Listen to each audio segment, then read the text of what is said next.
Mga kababayan, ibalik natin ang tapang at malasakit para sa Diyos, sa bayan, para sa bawat pamilyang Pilipino. Ako si Sara Duterte, tatakbo bilang Pangulo ng Pilipinas. Ang budget ng Pilipinas ay hawak lang ng dalawang tao. Hawak lang siya ni Congressman Zaldico at ni Congressman Martin Romualdez. Ladies and gentlemen, today we're talking about a political announcement that was expected, calculated, and strategic, but still deeply divisive. Sara Duterte running for president of the Philippines in 2028. Now, this episode is not about emotions. This is not about loyalty and definitely not about personal politics. This is about facts, record, public reaction, and strategy. Welcome back to my channel.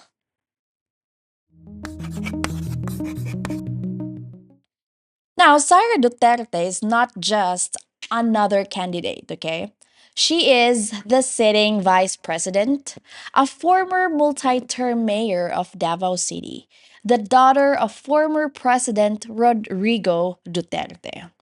And in the Philippines, last names are not cosmetic, they are political infrastructure. Her announcement sends one clear message. The Duterte political bloc is positioning itself to remain relevant beyond one presidency. Hindi ito biglaan. This is a long term power planning. Now, let's strip this down to what's verifiable. She served as mayor of Davao City for multiple terms. She won the vice presidency with a significant national vote. She maintained strong support in Mindanao and among Duterte aligned voters. She is also known for limited media exposure, controlled public messaging, minimal emotional engagement with critics. Hindi siya palaban sa media. She actually does not over explain. She does not clarify unless absolutely necessary. And that is discipline. Now, let's address the part of this conversation that people usually either avoid or exaggerate. Sara Duterte has faced controversies and political allegations during her time in national office. Not convictions, not court rulings, but serious public scrutiny. And that distinction matters. Mr. Chair, Your Honor, we have different mandates from the other government agencies. So our intelligence, our confidential funds are used according to Joint Circular 2015-01.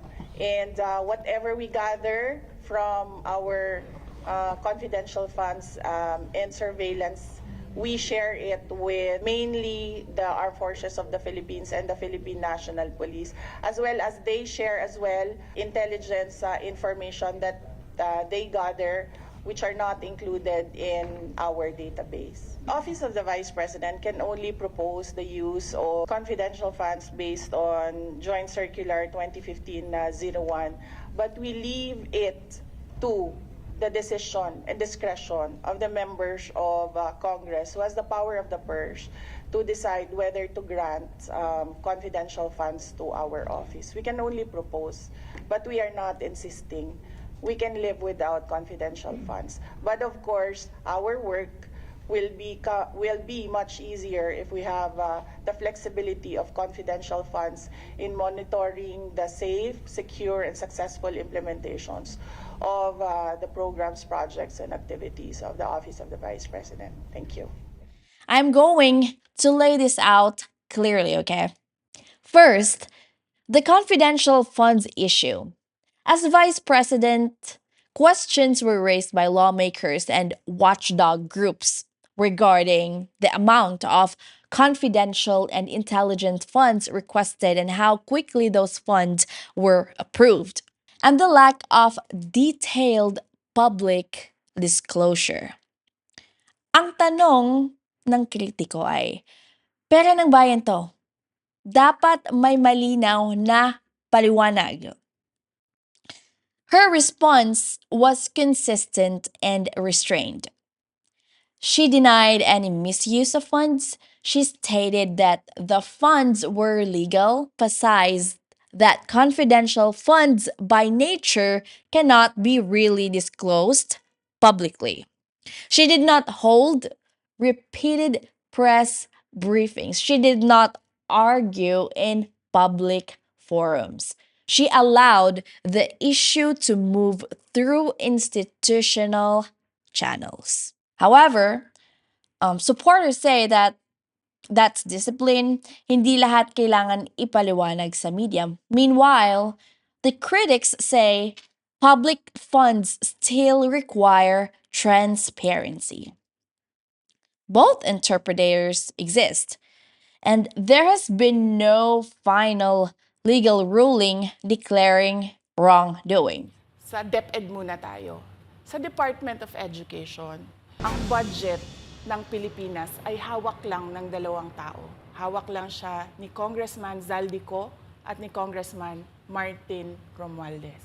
Taong 2023, merong 5 billion na inapprove para sa classroom construction. Nagulat ako kasi merong mga lumapit na miyembro ng House na humihingi. Hinihingi nila yung 5 billion, parte ng 5 billion na budget. Wala kasi akong experience sa ganyan. At saka ang pagkakaintindi ko, pag inapprove na yan ng Office of the President, ibibigay na yan, pagdediretso na yon sa approval at trabaho ng Department of Education sa construction ng mga classroom. Nagulat ako, may humingi. Magkano ba ang amin dyan? Magkano ba ang amin dyan? So sinabi ko, hindi pwede ito. Kasi ang mangyayari nito, hindi magagawa ng Department of Education ang trabaho namin na mag-construct ng classroom ayon sa classroom backlog at sa prioritization base sa backlog at sa classroom construction. So sinabihan ko yung isang congressman, sabihan ninyo si Martin Romualdez na hindi pwede chap-chapin ang classroom construction na 5 billion. Kaya kung makikita ninyo sa budget proposal na approved ng Office of the President, 5 billion yon. Pero nung lumabas yung GAA o yung budget approved noong 2023, naging 15 billion siya. Dahil hindi nga ako pumayag na kunin yung 5 billion, dinagdagan nila ng 10 billion yung classroom construction ng Department of Education. Yung 10 billion na yon hindi kontrolado ng Department of Education. Controlled yon ni Congressman Zaldico at Congressman Martin Romualdez. Hindi ko na kailangan ng corroborative witness dito dahil makikita nyo yon sa papel. Makikita ng taong bayan yon sa papel. NEP, 5 billion, lumabas ang budget approved, 15 billion. So maiintindihan niyo, 'di ba? Bakit pa tayo magbo-budget hearing para sa Office of the Vice President? 2 tao lang naman ang nasusunod sa budget ng bayan natin. Halimbawa, taong 2024. Kung makikita niyo, ang approved na budget ng Office of the President para sa classroom construction ay 19 billion.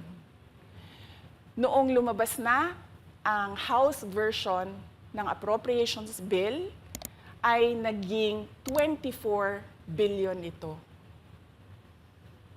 So, approved 19 billion, paglabas sa House, naging 24 billion. At doon sa 24 billion na yon, kung hahanapin mo sa papel, kinuha nila ang 5 billion ng repairs ng classrooms at nilagay nila doon sa 19 billion para maging 24 billion siya. So ang naiwan sa repairs, sa kawawang mga classroom, ay 1 billion. Kaya makikita nyo, sa papel, nandyan yan. Naging 24 billion. At hindi lang yan, dahil noong 2023 ay hindi ako pumayag na hindi masunod yung DepEd na rules sa paano mag-classroom construction based on need, ang ginawa ngayong 2024, inattach nila ang listahan na kung saan gagawin ang mga classroom construction worth 17 billion. Makikita nyo yon sa papel. Pagdating namin sa Senate, nakita yon ng mga senador. Tinanong nila ang Department of Education, totoo ba o hindi totoo na galing sa inyo ang listahan ng 17 billion ng mga classroom construction? So sabi namin sa mga senador, hindi totoo. Hindi namin magagawa yung trabaho namin, hindi natin masosolve ang classroom backlog kung ganito ang nangyayari. Pwede ba ninyo kaming tulungan? Yung mga senador naman, very helpful sila. Oo, tulungan namin kayo. Kaya nga kung makikita ninyo sa interpellation ng isang senador doon sa budget hearing sa Senate, tinanong niya diretso, galing ba sa DepEd ang listahan ng 17 billion? Galing ba sa DepEd ang listahan na inattach doon sa House version? Sinabi namin hindi. Hindi galing sa amin yan. On record yon. Makikita nyo sa mga videos, balikan nyo yung mga videos. Makikita nyo. Yes, my concern, Madam Chair, Mr. President, under the GAB, I observed that there was an increase in the budget for the construction of new classrooms from 19.6 billion to 24.6 billion. However, this is my concern, which you mentioned earlier, that the repairs and rehabilitation of classrooms was decreased from 6.5 billion to 1.5 billion. I also have information, Madam Chair, Mr. President, that 24.6 billion allocated under the GAB, but only 9.8 billion from the allocation is left to the discretion of DepEd. Kaya hindi ko na kailangan ng witness kasi makikita nyo sa papel. Tapos dumating ang BICAM, walang nangyari dahil ang nasusunod doon ay si Congressman Zaldico at si Congressman Martin Romualdez. Kaya nandun pa rin naka-attach yung 17 billion na ginawang listahan ni Co at ni Romualdez. In fact, balik lang ako konti sa'yo ha. Kahit yung mga congressman, nakikita nila yung problema ng ginawa nila na pag-attach ng listahan sa budget. Kasi doon sa basic education hearing noong May 2024 ng House of Representatives, merong isang congressman nagreklamo, bakit ang tagal ng classroom construction? Bakit ang tagal? Eh sabi nung USEC ng DepEd, kasi may pabago-bago sa listahan ng DPWH dahil hindi kami ang gumawa ng listahan. Yeah, Mr. Chair, with respect to the 17 billion in Annex A of the GAA, we are not privy on how the school sites were chosen. So be it as it may. How is it chosen? I'm not privy to that, Mr. Chair. As, when the GAP came out, there was a 14.7 billion Annex A. Then when the committee, the GAA came out, from 14.7 it became 17 billion. So we are not privy to how the list was generated.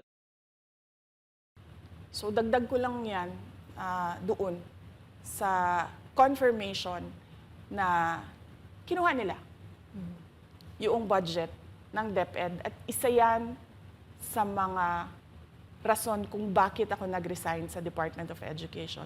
Hindi na ako papayag na sa susunod na taon, ganyan pa rin ang gawin nila at ako yung mananagot sa ginagawa nila.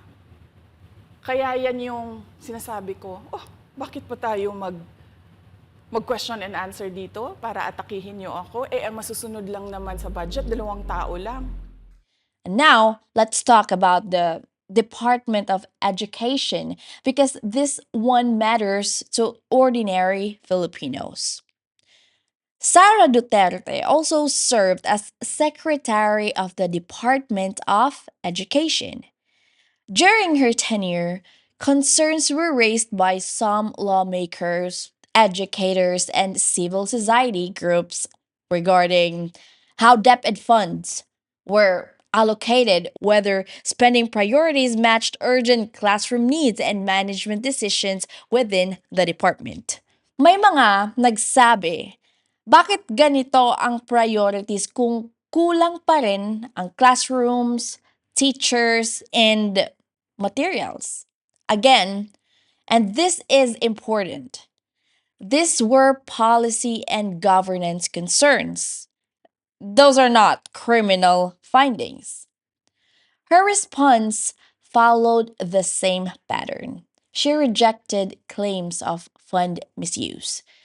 She maintained that spending followed legal and administrative procedures. She avoided emotional or public back and forth. Eventually, she stepped down from the DepEd post amid political tension. Walang public apology, walang admission of wrongdoing. She just left. Tahimik na exit. Supporters interpret this as ayaw niyang sumabay sa political circus, while critics interpret it as she left without fully addressing public concerns. Same facts, but different conclusions. Sara Duterte's approach to controversy is consistent. She does not overshare, overexplain, or fight allegations in the court of public opinion. She relies on the institutional process, legal framing, and political endurance. Hindi to inspirational politics. This is controlled, defensive power management. Whether you see that as strength or avoidance, it depends entirely on what you expect from public officials. And this brings us to the real issue. It took me 47 years to understand that my life was never meant to be only mine. Unlike others, I may not have been born just to chase happiness. For a long time, I questioned the weight of responsibility to my family, to my country, to everyone who called on me. Today, I have peacefully accepted that my life is unlike any other. Sa unang mga buwan ng aming mga termino, nakita ko na ang kawalan ng katapatan ni Bongbong Marcos Jr. sa mga pangakong binitawan noong kampanya, pati na sa kanyang sinumpaang tungkulin para sa bayan. Dahil hindi ko kinaya na maging bahagi ng 2025 national budget na tadtad ng katiwalian, pinili kong umalis sa kabinete kahit alam ko na mula pa noong 2023 na ang magiging kapalit ay ang aking impeachment. Mga kababayan, humihingi ako ng paumanhin, patawad kung tinulungan ko mahalal si BBM bilang Pangulo ng ating bansa. Patawad kung hanggang ngayon ay marami pa ring Pilipino ang nalulunod sa baha ng dahil sa malawakang korupsyon. Patawad kung lantaran ang pang-aabuso ng ating mga institusyon para sa pansariling interes ng mga politiko. Patawad kung patuloy ang pagtaas ng presyo ng mga pangunahing bilihin habang nananatiling kapos ang kita ng bawat pamilya. Patawad kung wala man lang tayong tunay na seguridad sa pagkain. Patawad kung may nagkakasakit at binabawian bigla ng buhay dahil sa kakulangan ng maayos at epektibong healthcare system. Hindi ako kailanman natakot sa pagsira nila sa pangalan ko. Ngunit may takot ako para sa ating mga anak. May takot ako para sa susunod na henerasyon. May takot ako para sa mga kababayan nating walang bahay sa ibang bansa. Walang pangalawang pasaporte, walang ibang matatakbuhan, kundi ang Pilipinas, kahit ito'y patuloy na nalulugmok sa kahirapan. Na ako'y kahadlok, nga moabot ang adlaw na dawaton na lang nato ang kapobrihon isip kapalaran. Nga maanad na ta sa sayop, nga mawad-an na lang ta og paglaom. Og labaw sa tanan na ako'y kahadlok nga moabot ang adlaw nga wala na tay Pilipinas nga ikahatag sa atong mga anak. I cannot kneel before each and every Filipino to beg for forgiveness.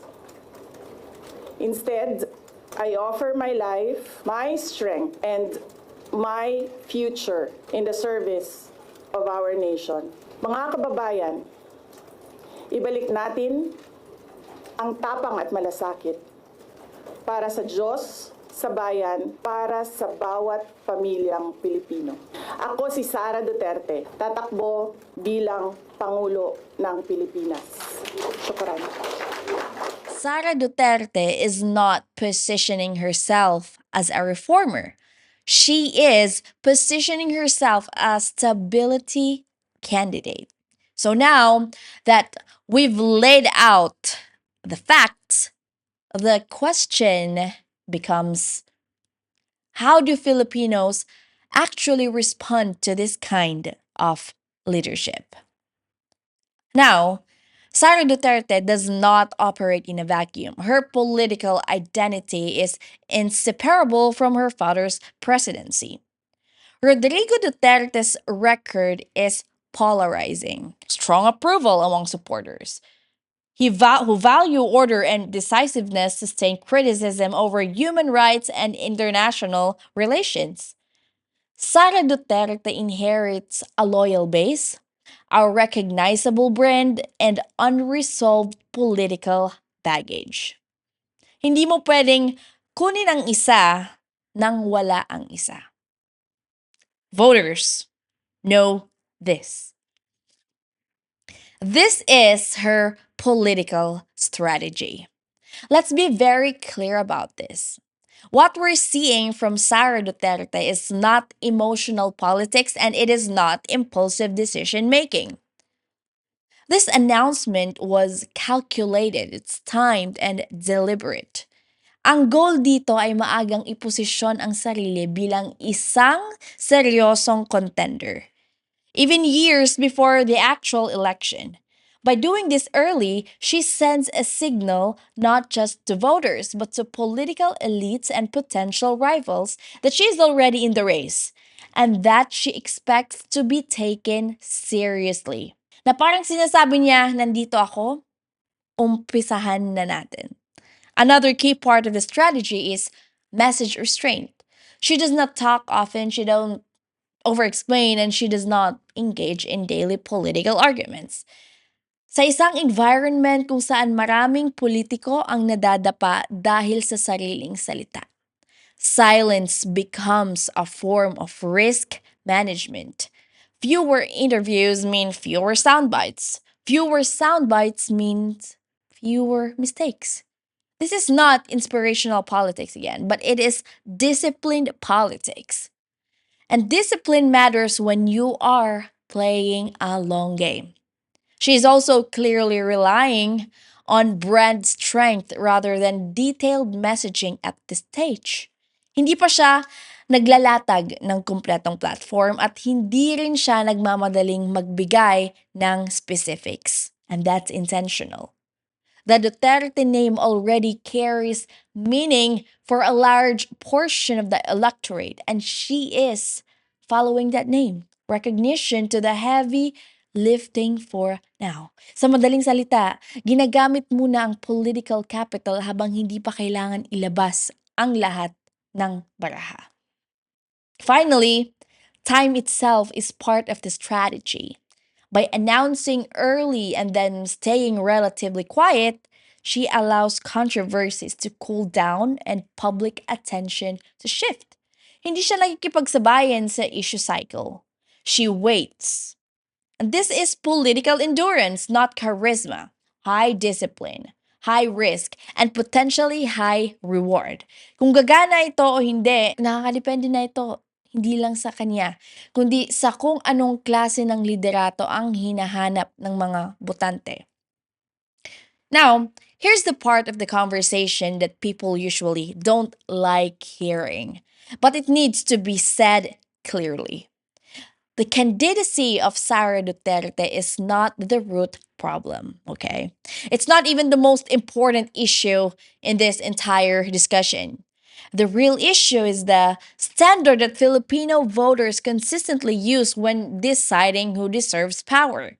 Kasi kung titignan natin ng mabuti, hindi lang ito tungkol sa isang tao, isang pamilya o isang apelido.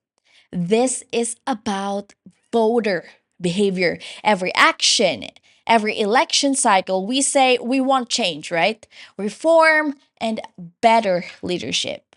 Pero sa aktual na pagboto, madalas inuuna pa rin ang pamilyar. Inuuna ang emosyon, inuuna ang pakiramdam ng malakas kaysa sa malinaw na plano. And politicians are not stupid. They pay attention to this pattern and they don't invent it. They adapt it. Kapag nakita ng isang kandidato na mas epektibo ang pangalan kaysa sa plataforma, dun sila magpo-focus. Kapag nakita nila na hindi na kailangan ng detalyadong paliwanag para manalo, hindi sila nagbibigay ng detalyadong paliwanag. Hindi to kabubuhan ng politiko. This is rational behavior in a system that rewards familiarity over performance.